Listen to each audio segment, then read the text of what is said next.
सभी दर्शकों को भी हैप्पी वुमेन्स डे। आज है महिला शक्ति का दिन और आवाज एट 9 में भी होगी एक खास स्पेशल पेशकश आपके लिए महिला दिवस पर। क्या है अभी नहीं बताएंगे, पहले आप देखिए हेडलाइंस। ज्वेलरी पर एक्साइज ड्यूटी वापस लेने के मूड में नहीं वित्त मंत्रालय। सीएनबीसी आवाज की एक्सक्लूसिव खबर, एक्साइज ड्यूटी में ब्लैक मनी रोकने में मददगार।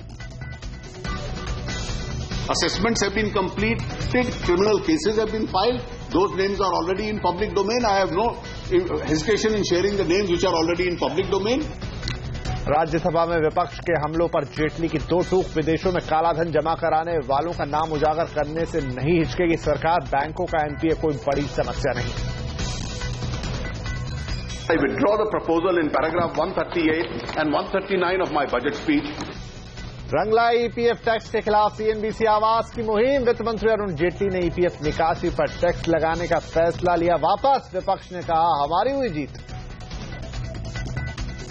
Salaried people, middle class people were being hurt by the government, and so I decided to put some pressure on the government, and I'm very happy that they've got some relief. सवालों में श्री श्री का super show. Yamuna किनारे निर्माण पर NGT ने केंद्र से मांगा जवाब। पर्यावरण मंजूरी क्यों नहीं जरूरी, आर्ट ऑफ लिविंग का बयान, किया नियमों का पालन। मारुति सुजुकी ने उतारी अपनी कॉम्पैक्ट एसयूवी विटारा ब्रेजा, कीमत 6,99,000 से शुरू। और महिला दिवस के मौके पर संसद में सिर्फ महिला सांसदों ने रखी अपनी हक की मांग। सोनिया गांधी ने कहा सरकार पास कराए महिला आरक्षण बिल।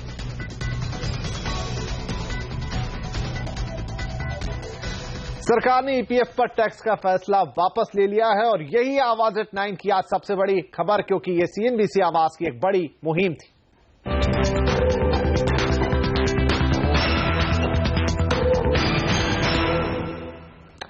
आखिरकार सीएनबीसी आवाज की मुहिम रंग लाई है। वित्त मंत्री अरुण जेटली ने ईपीएफ से पैसा निकालने पर टैक्स लगाने का फैसला वापस ले लिया। इस बजट में ईपीएफ निकालने पर उसके 60% पर टैक्स लगाने का प्रस्ताव किया गया था। वित्त मंत्री ने आज लोकसभा में इसका ऐलान किया। In the present reform, the policy objective is not to get more revenue but to encourage people to join the pension scheme. There are various other suggestions received which can also achieve the same policy objective of encouraging people to join the pension scheme. In view of the representations received, the government would like to do a comprehensive review of this proposal, and therefore I withdraw the proposal in paragraph 138 and 139 of my budget speech. The proposal of 40% exemption given to NPS subscribers at the time of withdrawal remains. सरकार ने EPF पर से tax को वापस क्या लिया। कांग्रेस उपाध्यक्ष राहुल गांधी ने अपनी पीठ खुद थपथपानी शुरू कर दी है। उनका कहना है कि सरकार ने उनकी बात मानी है। मैंने कहा था कि सैलरी क्लास को ना दबाएं, तो अच्छा डिसीजन है। हाँ, I am whenever somebody is being oppressed wrongly or acted against wrongly or victimized, I tend to try and help those people. So yes, I felt salaried people, middle class people were being hurt by the government, and so I decided to put some pressure on the government, and I'm very happy that they've got some relief.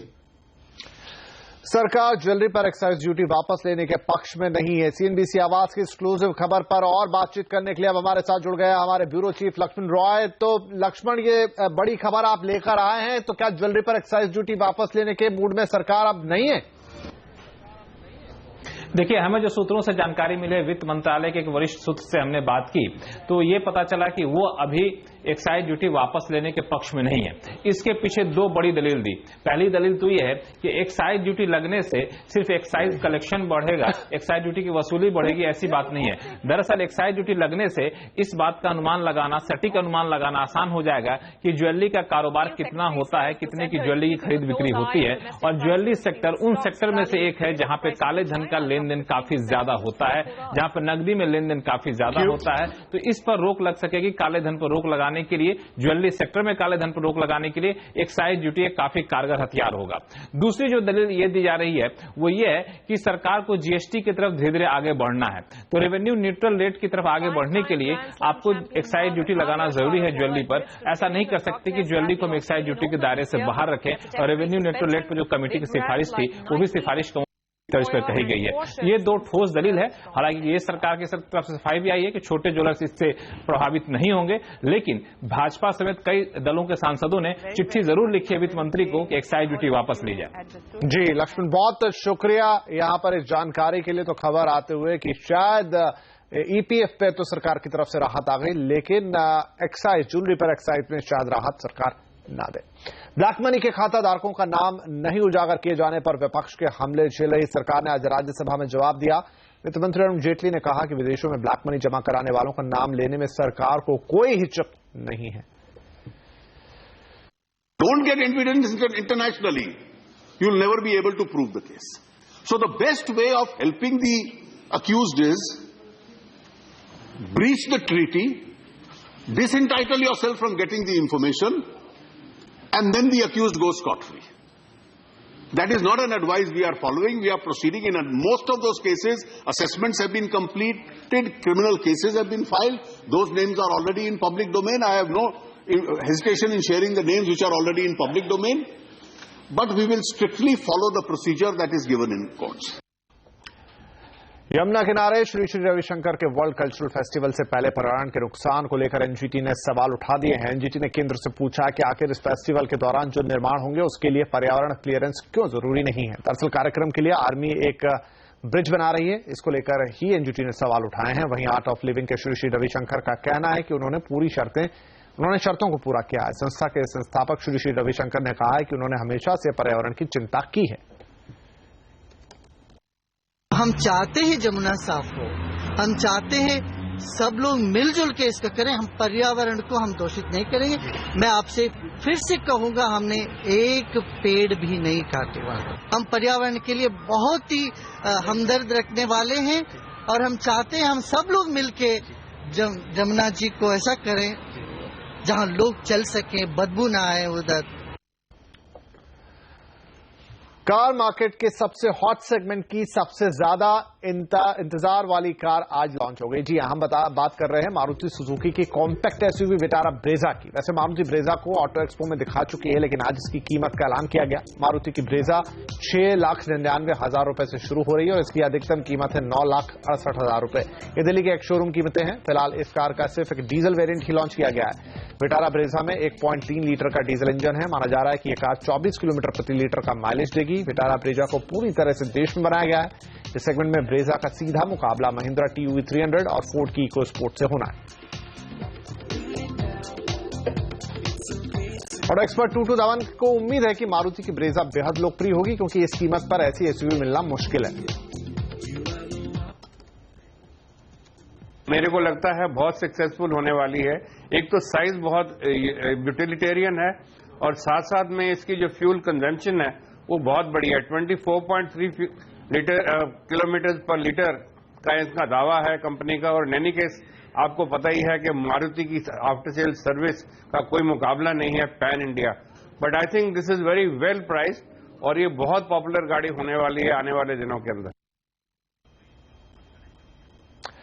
और अगर दावों में दम है तो ये दुनिया की सबसे सुरक्षित कार है। ये कार है मर्सिडीज की मैबैक एस गार्ड, जो आज लॉन्च हो गई। कंपनी ने दावा किया कि पहली ऐसी सिविलियन कार है जिसे VR10 बैलिस्टिक प्रोटेक्शन रेटिंग मिली है। कार में ऐसे फीचर्स हैं जो इसमें बैठे शख्स की सुरक्षा धमाके के वक्त भी करेंगे।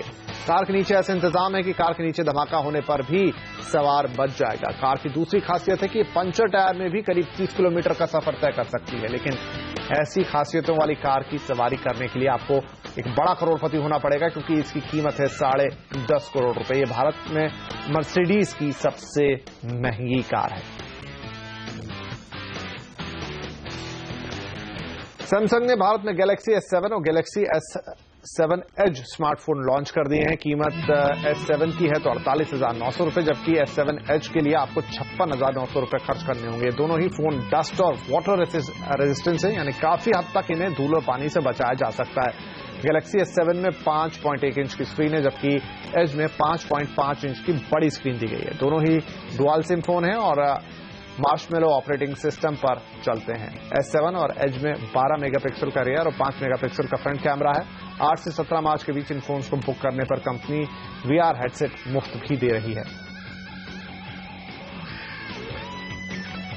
ब्रिटानिया ने नया बिस्कुट बाजार में उतारा है और कंपनी को उम्मीद है कि इस कैटेगरी में प्रोडक्ट धमाल मचा देगा। CNBC आवाज से खास बातचीत में ब्रिटानिया के MD वरुण बेरी ने यह जानकारी दी। उनका मानना है कि गांव में अब डिमांड बढ़ेगी। प्रीमियमाइजेशन तो हमारा जारी रहेगा। हमने अभी एक प्रोडक्ट लॉन्च किया है बैंगलोर में, जहां हम टेस्ट मार्केट कर रहे हैं। उसका नाम है प्योर मैजिक ड्यूज। वो बहुत डिसरप्टिव प्रोडक्ट है, very different from anything that's available in the market.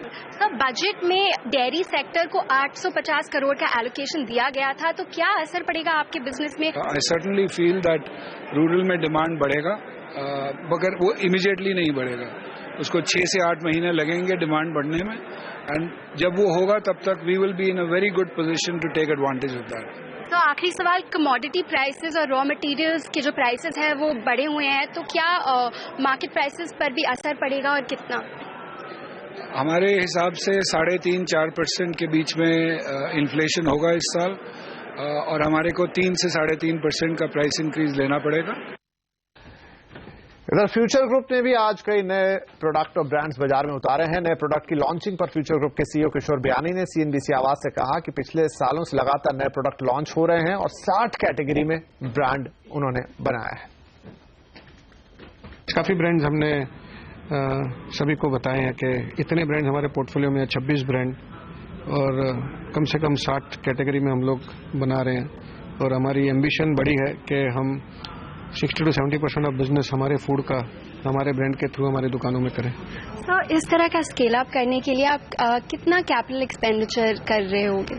अरे हमने काफी इसकी भूमिका रख ली थी। 2-3 सालों से हम लोग इन्वेस्ट करते जा रहे हैं प्रोडक्ट बनाने में, ब्रांड बनाने में, मैन्युफैक्चरिंग फैसिलिटीज बनाने में। हमने ओट्स की फैक्ट्री लगाई थी श्रीलंका, वो अब चालू हो चुकी है। फूड पार्क हमने जो लगाया था उसमें काफी प्लांट चालू हो चुके हैं। राइस मिल एक हमने आज जॉइंट वेंचर अनाउंस किया LT फूड्स के साथ में, जो हमारे साथ जुड़ के हम लोग एक सोना मसूरी का एक ब्रांड बनाएंगे साथ में। तो वैसे काफी फैक्ट्रियां लग रही है। फूड पार्क में जैसे 60% of space totally leased out हो चुकी है। 15 नए लोग फैक्ट्रीज वहां लगा रहे हैं। हमारी पार्टनरशिप है ओट्स की मैन्युफैक्चरिंग श्रीलंका में एक कंपनी के साथ में।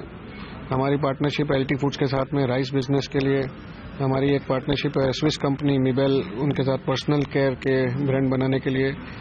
एक कंपनी से हमारी बात चल रही है चॉकलेट की पार्टनरशिप के लिए, वो काफी एडवांस स्टेज में है। तो ऐसे काफी चर्चाएं और भी चल रही है, काफी पार्टनरशिप्स, क्योंकि मैं समझता हूं कि हमारे को एक्सपर्ट्स चाहिए जो कि ये प्रोडक्ट समझते हैं, ये कैटेगरी समझते हैं। हम इंडिया समझते हैं, हम इंडिया के कस्टमर समझते हैं, हम इंडिया की अंडरस्टैंडिंग और कल्चर समझते हैं। तो आई थिंक दोनों का कॉम्बिनेशन से कुछ अच्छा किया जा सकता है। और आज महिला दिवस की बात करें तो भारतीय संसद में भी महिला दिवस पर कुछ खास देखने को मिला, क्योंकि सारी महिला सांसद एक सुर में आई। उन्होंने प्रधानमंत्री से कहा, प्रधानमंत्री जी महिला आरक्षण कब लागू करेंगे? आइए आपको दिखाते हैं। बहुत सालों से जब यहाँ पर आते हैं तो देखते हैं कि आरक्षण का इशू है, लेकिन उस पर कुछ होता नहीं। मौका महिला दिवस का है तो संसद में महिलाओं के आरक्षण का मामला उठना ही था, और हो भी क्यों ना। 20 साल हो गए, लेकिन तमाम वादों और इरादों के बावजूद महिलाओं को उनका हक नहीं मिल पाया। संसद में सोनिया गांधी ने आरक्षण का मामला उठाया तो सरकार ने भी सहमति बनाने की कोशिश का रटा रटाया जवाब दे दिया। Surely maximum governance also means giving us women our legitimate due, namely the long-awaited Women's Reservation Bill. They could not evolve consensus in 10 years. We are also working in the direction of evolving consensus. I hope we will succeed at the earliest. संसद में महिलाओं को 33% आरक्षण का bill Rajya Sabha में 2010 में पास करा लिया गया था, लेकिन लोकसभा में समाजवादी पार्टी, BSP और राष्ट्रीय जनता दल जैसी पार्टियों के भारी विरोध की वजह से ये बिल पास नहीं हो सका। इसकी वजह है दलित पिछड़े तबके की महिलाओं के लिए अलग से आरक्षण की मांग। उनको 50% के करीब उनको रिजर्वेशन मिलना चाहिए, लेकिन उसमें जो वीकर सेक्शन की महिलाएं हैं तो उनका रिजर्वेशन अलग से होना चाहिए। कांग्रेस के पास 2010 में अपने दम पर बहुमत नहीं था, लेकिन आज मोदी सरकार के पास ऐसी कोई मजबूरी नहीं है। आखिर अब महिलाओं को उनका हक देने में क्या दिक्कत है? और यहाँ लेंगे एक छोटा सा ब्रेक, लेकिन ब्रेक के बाद देखिए महिला दिवस CNBC आवाज स्पेशल। मेरे साथ होंगी मेरी 3 महिला को एंकर्स तमन्ना, हर्षदा और कविता। करेंगे उनसे कुछ खास बातचीत इस ब्रेक के बाद।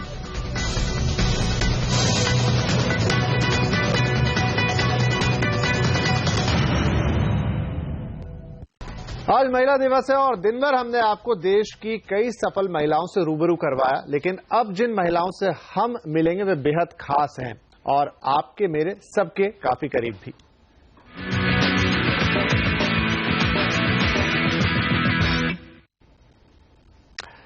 तो मेरे साथ है मेरी 3 को एंकर्स तमन्ना, हर्षदा, कविता। आप तीनों का बहुत बहुत स्वागत है आवाज एट 9 पर और महिला दिवस की बहुत शुभकामनाएं। तमन्ना, आपसे शुरुआत करता हूं।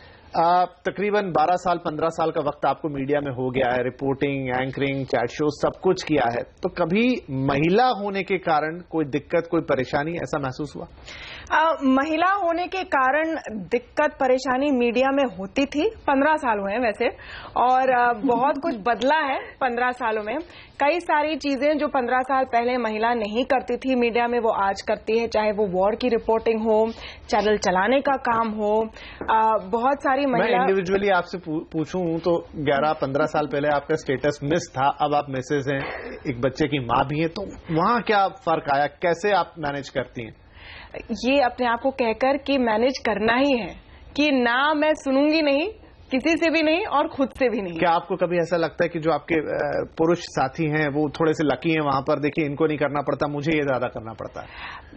जब ऐसा लगता है तो मैं सोचती हूँ कि मैं ज्यादा लकी हूँ, क्योंकि ज्यादा चैलेंजेस के साथ जब आप कुछ हासिल करते हो तो वो ज्यादा स्पेशल लगता है। हर्षदा, आप मार्केट एंकर करती हैं और अगर मैं देखूं ज्यादातर जो मेरी राय है कि जो ट्रेडर्स होते हैं वो पुरुष ही होते हैं और देश के तमाम शहरों से आते हैं, छोटे बड़े।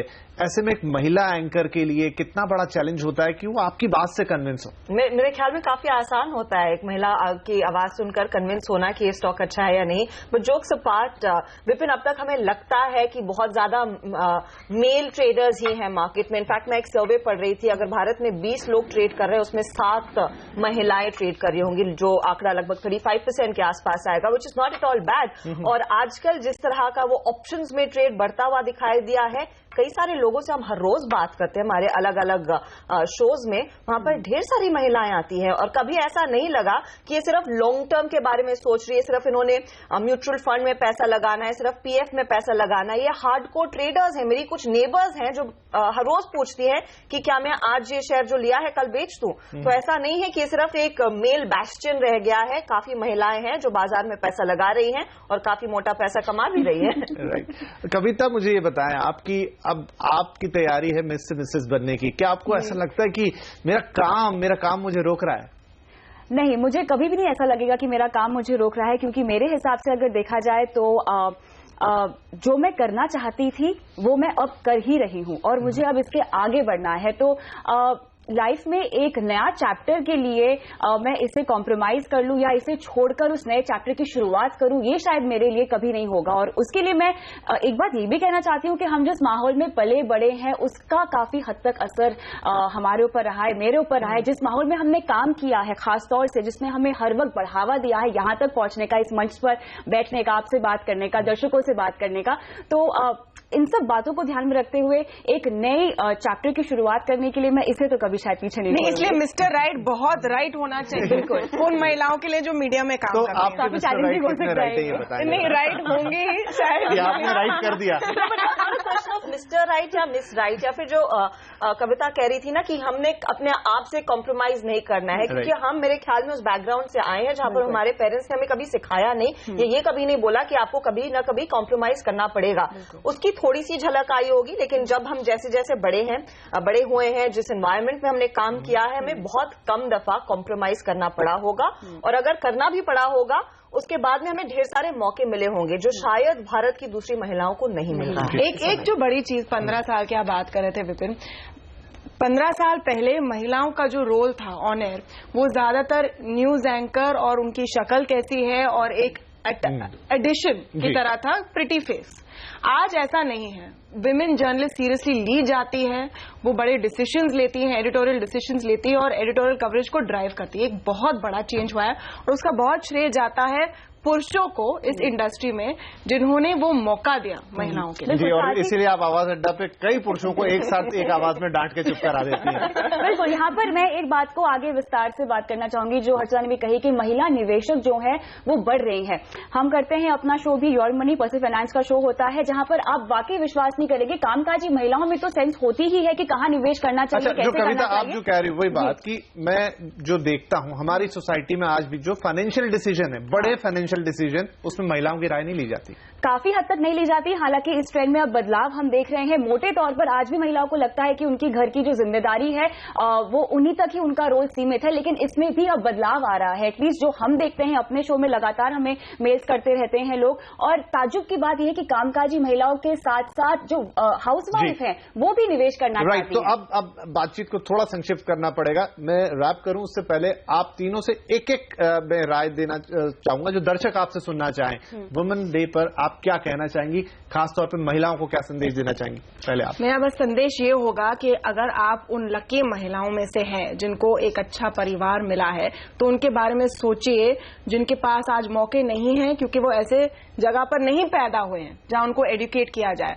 उनके लिए आपको फाइट करनी है आज भी। जी, हर्षदा। मैं ये कहूंगी कि अपनी बेटियों को और ब्रेव बनाइए, उनको मौका दीजिए ताकि वो रिस्क ले सके और उनको एक सपोर्टिव एनवायरनमेंट दे सके, ताकि वो इस तरह के जो भी उनके सामने चैलेंजेस आए वो आगे जाके नई चीजें कर सके और हमेशा पहले डिसीजंस अपने आप से ले। कविता। बिल्कुल, मैं ये कहना चाहूंगी कि आप खुद पर यकीन कीजिए, सपने देखना मत छोड़िए, और साथ ही आर्थिक आजादी के जरिए आप अपने आप को एक्सप्रेस करने की आजादी भी पा सकती हैं। तो अपने आप को फाइनेंशियली इंडिपेंडेंट करने की कोशिश कीजिए। चलिए, तो खुद पर यकीन कीजिए। ये है आवाज की वुमेन पावर, महिला शक्ति। इनकी बात सुनिए और जाते जाते हम आपको छोड़ जाते हैं हमारे पावर को सलाम के साथ, इस गाने के साथ।